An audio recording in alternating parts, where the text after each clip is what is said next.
Welcome back. It's TS180 here, back again with some knife therapy. And the knife I have for y'all today is the TwoSun TS180 Vortex.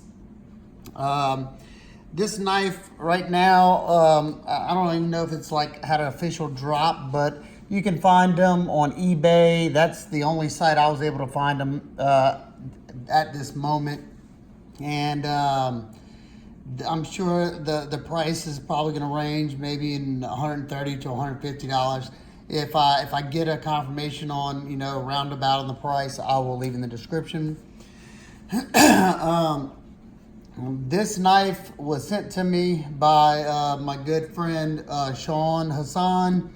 He is the owner of Tepe Designs, and he is also the designer of this knife that he had produced by TwoSun. You may have seen some of my videos of Sean's previous designs.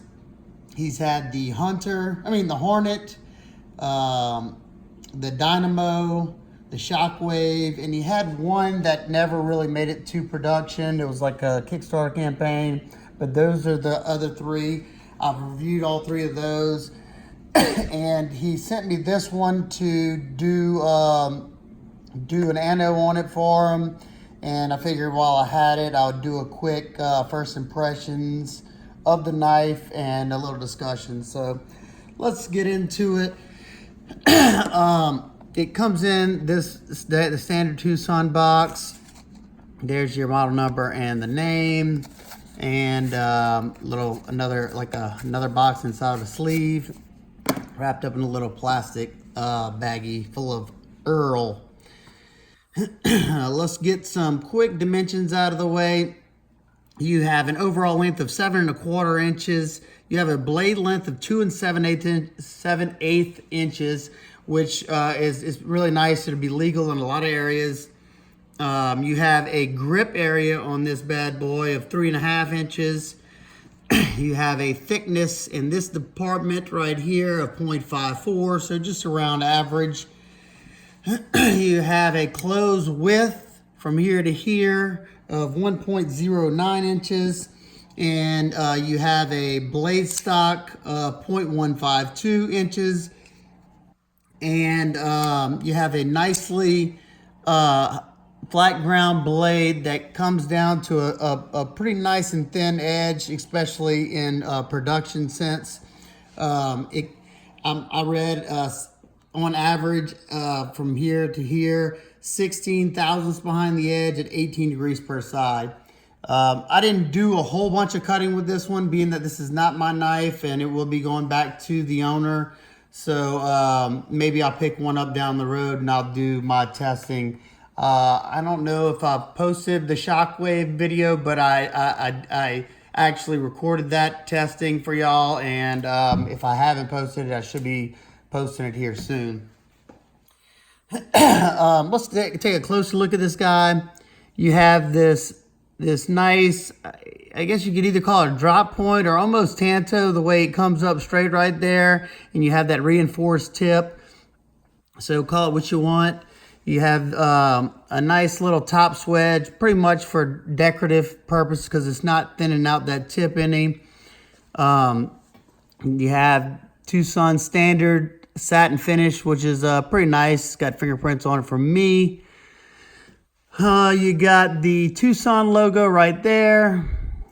And on this side, you have Tepe Designs, a maker's mark right there.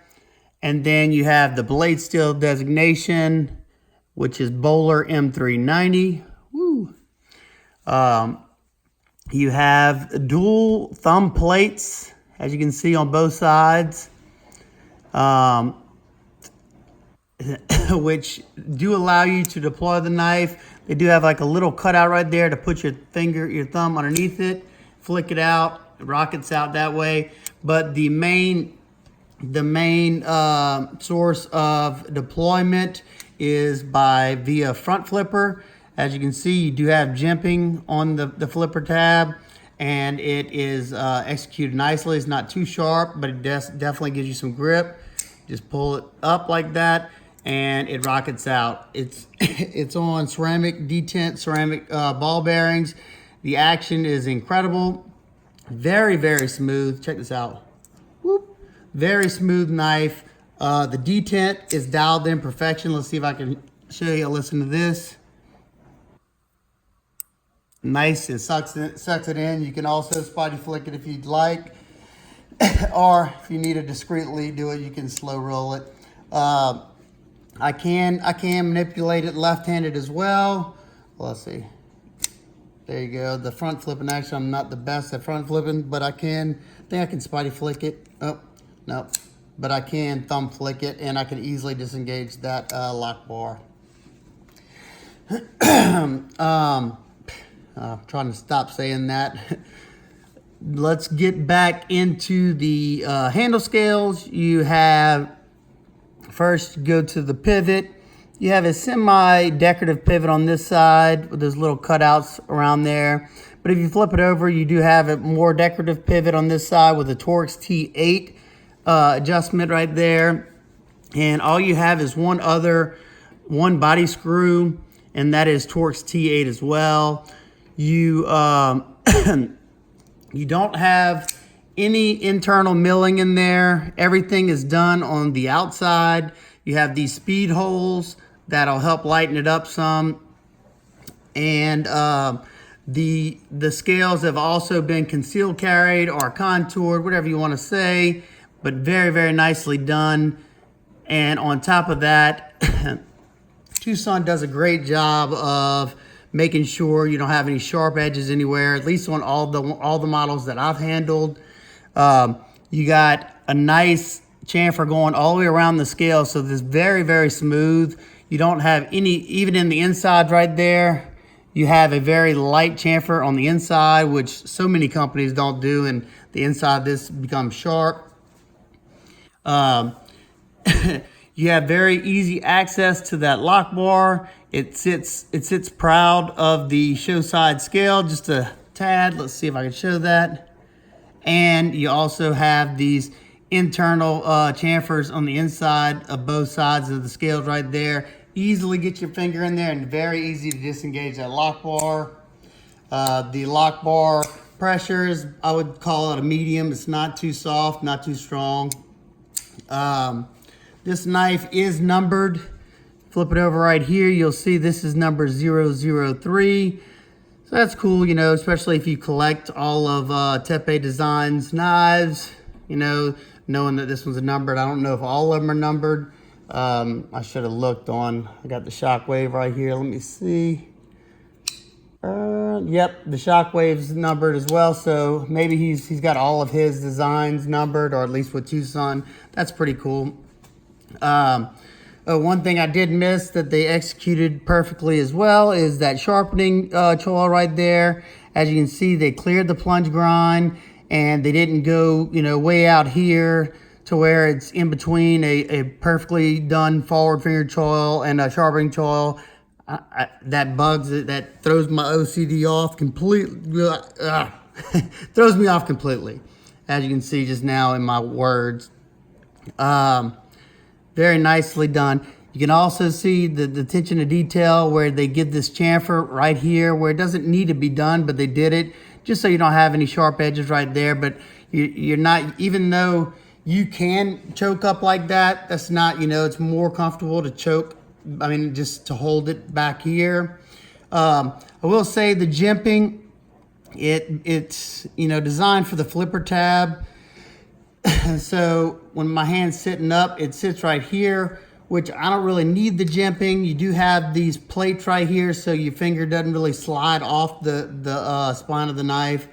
In this grip, I have a medium-sized hand. I will say that this, you know, being a 7¼ inch overall length knife and a 3½ inch grip area, if you have bigger hands than medium, you probably won't get a 4-finger grip on there, as you can see, unless you're choking up right here. Like I said, this is not really, it doesn't feel that natural, and I mean, you can do it in a pinch, but it's not that comfortable. But back here, being that you have all these softened edges all the way around the knife, the ergos are pretty good. And this, and the hammer grip, and this reverse grip, and the grip I'll never use.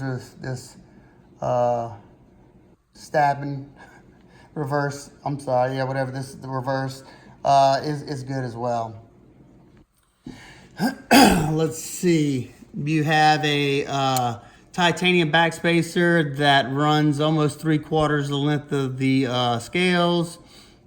You have no worries whatsoever of coming in contact with that edge of the knife from this side of the knife, which is always a good thing. You cannot come in contact with the point of the knife because it's buried below the titanium backspacer. I can't talk tonight. Let's see. Talked about very smooth action. Ergos being good. So far, you know, I really like the knife. I'm thinking about picking one up for myself as soon as I can find one, you know, for a decent price.